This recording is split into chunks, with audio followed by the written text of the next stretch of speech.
Welcome to Story Time, my dreamy listeners. Tonight, we're slipping into the tale of the hidden veil of the Mistweaver. Get comfy, let the suspense wrap around you, and float off with us. Be sure to like, subscribe, and join the enchantment here on Story Time. In the sleepy hamlet of Thornvale, where fog draped the hills like a soft shawl and the days melted into quiet evenings, there was a legend that clung to the air. The villagers spoke of the Mistweaver, a woman of unearthly grace who lived deep within the shrouded woods. Her voice was said to drift on the wind, a whisper that could soothe the wildest heart or unravel the deepest secret. No one had seen her face, only the trails of mist she left behind, curling tendrils that glowed faintly under the moon. She was their guardian, their mystery, and to some, their quiet fear. Mira, a weaver by trade, had grown up on these tales. Her loom sat by a window overlooking the forest, and as her hands worked the threads, she often caught herself staring into the haze. Lately, the mist had thickened, creeping closer to her cottage each night, and with it came dreams, vivid, restless visions of a cloaked figure beckoning her into the trees. The figure's eyes glowed like embers, and her voice, low and melodic, murmured Myra's name. Each morning, Mira woke with a heaviness in her limbs, as if the dreams had woven her into their fabric. One twilight, when the sky bruised purple and the air grew still, Mira could resist no longer. She pulled on a woolen shawl, its warmth settling over her shoulders, and stepped outside. The village was hushed, its lanterns flickering like sleepy eyes, and the fog welcomed her with a cool embrace. She walked toward the woods, her boots sinking into damp earth, the scent of moss and cedar filling her lungs. Her breath slowed, the rhythm of her steps matching the distant call of an owl. The forest loomed ahead, its edges soft and blurred, and she crossed into its shadows without a backward glance. The trees closed around her, their branches arching overhead like a cathedral of green. The fog thickened, swirling gently at her feet, and the world beyond Thornvale faded into a distant hum. Mira moved deeper, her body swaying with each step, the air growing heavier with every breath. Fireflies blinked through the mist, their light soft and hypnotic, and the sound of her own heartbeat seemed to fade into the rustle of leaves. She wasn't afraid, not yet, but a quiet suspense pulsed beneath her calm, urging her onward. The path twisted, leading her to a clearing where the mist hung low and dense. At its center stood a figure draped in a cloak of silver gray, its hem trailing into the fog like threads of smoke. The Mistweaver turned, her face veiled by shadow, but her presence was warm, almost familiar. "Mira," she said, her voice a sigh that rippled through the air. "You've heard me calling." Myra's knees weakened, the sound wrapping around her like a lullaby. She clutched her shawl tighter.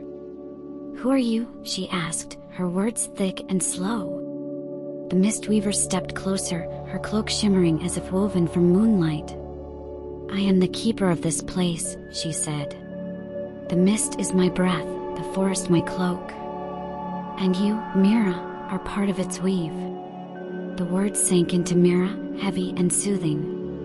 She sank to the mossy ground, her back against a tree, its bark cool and steadying.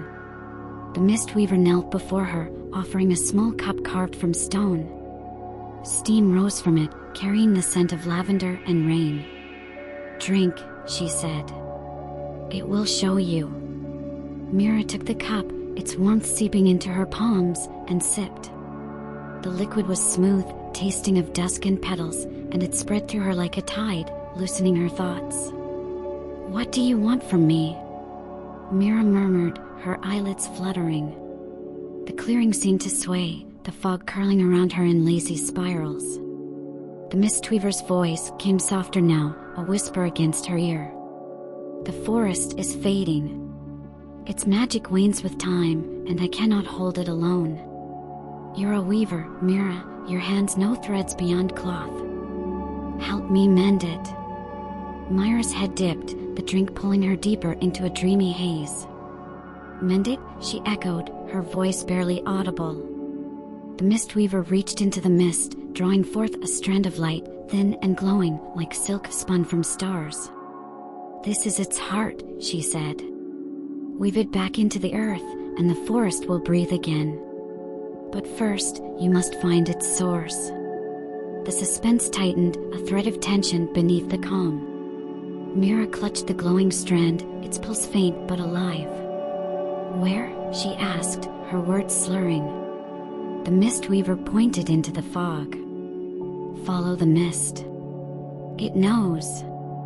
She rose, her form dissolving into the haze, leaving Mira alone with the strand and the cup. The forest hummed, its song a gentle drone that tugged at her senses. Mira stood, her legs unsteady, and followed the mist's trail. It led her deeper, through groves where shadows danced and streams murmured over stones. The strand in her hands glowed brighter, guiding her when the path grew dim. Her breath came slow and deep, each inhale filling her with the forest's quiet magic. She crossed a bridge of roots, the wood creaking softly, and paused by a pool where the water mirrored the moon. The mist thickened here, and she felt watched, eyes unseen, but kind. Hours slipped by, or perhaps minutes, the forest blurred time into a soft haze.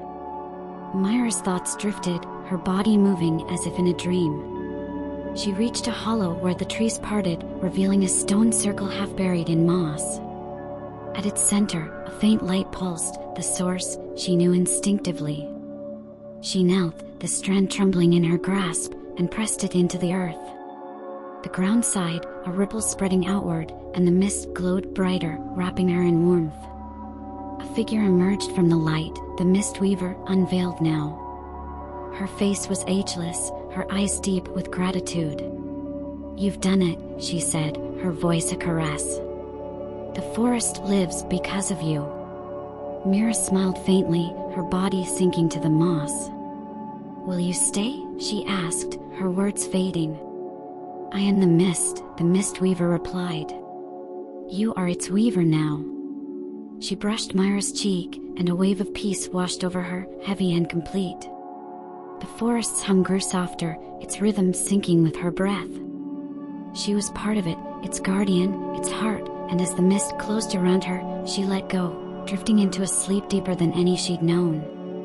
When dawn broke, the villagers found Mira by her loom, her shawl draped over her shoulders, a faint smile on her lips. The fog had lifted, the forest vibrant with new green, and though they never saw the Mistweaver again, they felt her in the air, a whisper of magic, a promise of rest. And that's the end of the hidden veil of the Mistweaver, my sleepy friends. I hope it's woven you into a cozy slumber. If you loved this tale, give it a thumbs up, subscribe to Storytime, and join us next time for more enchanting stories. Sweet dreams from Storytime. Thanks for your time. Please subscribe. Don't forget to press the bell icon for more.